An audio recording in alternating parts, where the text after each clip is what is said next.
اسلام نے ایک انسان کے لیے دوسروں سے مانگنے، اپنے جیسے انسانوں کے سامنے ہاتھ پھیلانے کی مذمت کی ہے۔ عموماً ہمارے معاشرے کے اندر یہ خصلت چند کاہل اور سست لوگوں کے اندر پائی جاتی ہے کہ جو محنت کر سکتے ہیں، مزدوری کر سکتے ہیں، پروردگار نے ان کو طاقت عطا کی ہے، قدرت عطا کی ہے، لیکن اس کے باوجود محنت نہ کرنا اور سستی اور کاہلی کی وجہ سے اپنی ضروریات زندگی کو پورا نہ کرنے کی وجہ سے دوسرے لوگوں کے سامنے ہاتھ پھیلاتے ہیں۔ تو اسلام نے اس کی مذمت کی ہے اور معصوم فرماتے ہیں ملعون ملعون من القا کلہ للناس، وہ انسان لعنت کا مستحق ہے کہ جس نے اپنا سارا بوجھ لوگوں کے اوپر ڈال دیا ہے۔ جبکہ اس کے مقابلے میں اگر دیکھیں تو اسلام نے اس شخص کو قدر کی نگاہ سے دیکھا، احترام کی نگاہ سے دیکھا کہ جو محنت کرتا ہے، مشقت کرتا ہے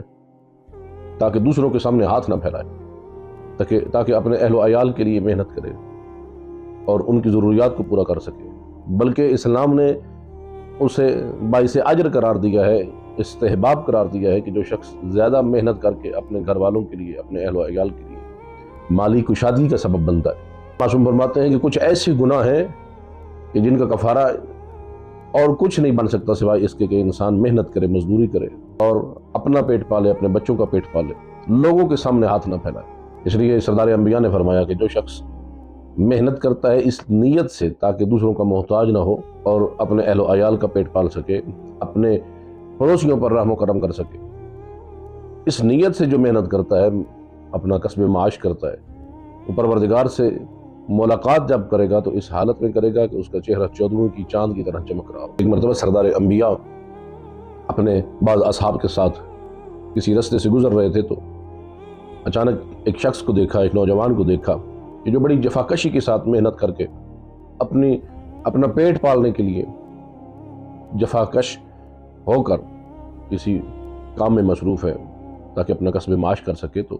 اس وقت اصحاب کرام نے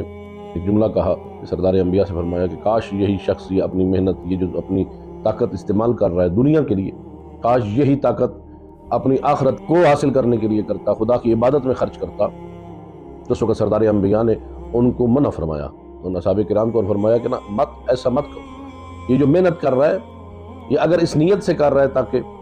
اپنا پیٹ پال سکے، اپنے اہل و عیال کا پیٹ پال سکے، دوسروں کے سامنے تاکہ ہاتھ نہ پھیلائے، لوگوں کا محتاج نہ ہو، یا اس نیت سے کر رہا ہے تاکہ اپنے بوڑھے والدین کی خدمت کر سکے، اپنے بچوں کا ذریعہ معاش بن سکے، فرمایا حقیقت میں یہ راہ خدا میں کام کر رہا ہے، فی سبیل اللہ کام کر رہا ہے۔ لیکن اگر اس کی یہ محنت کرنا، یہ کسب معاش کرنا اس لیے ہے تاکہ میں مال کما کر دوسروں پر فخر کر سکوں، مباحات کر سکوں، تاکہ لوگوں کو بتا سکوں کہ میرے جیسا مال کسی کے پاس نہیں ہے، میرے جیسا گھر کسی کے پاس نہیں ہے،